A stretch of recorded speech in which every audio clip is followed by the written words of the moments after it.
আল্লাহ নামাজ পড়তে পড়াইতাম, নামাজের জন্য ডাকে না, আল্লাহ মনে হয় কথা বলার জন্য ডাকে, নামাজের জন্য না। আলী রাদিয়াল্লাহু তাআলা আনহু বলেন, মুসাল্লি ইউনাজি রব্বা, রাতটা কাইটা গেলে মনে হয় সুবে সাদেক হইতে দেরি, আল্লাহ ডাকতে দেরি করে না, পুরা রাত্রটা কাটায় দিলি, তোর সাথে কথা হলো না, একটু জলদি উঠায় না, আমার লোক একটু কথা বল না। আবার দুপুর হইলে বলে, কই সকালে কথা বললি, দুপুর হয়ে গেল এখনো কথা হইল না, একটু ছুটে আয় না, আমার লোক একটু কথা বল না। আবার যখন আসর হয়ে যায় তখন বলে, বেলাটা ঢইলা গেল, আমার সাথে কথা হইল না, কোন দুপুরে বলছো, এখন বিকাল হয়ে গেছে, আয় না একটু কথা বল না।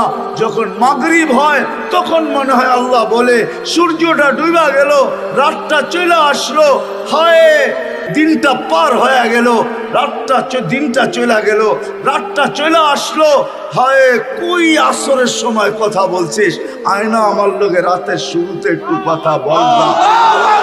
আপনি বলবেন তাইলে এশা কেন?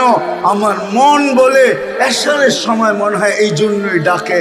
তো তুই তো ঘুমায়া যাবি, সকালে উঠবি কি উঠবি না তাও তো জানি না, উঠাইলে উঠবি নাইলে তো উঠবি না, এখন তো ঘুমাইতে চলে যাবি, আয় না সর্বশেষ আমার লোক একটু কথা বইলা ঘুমা।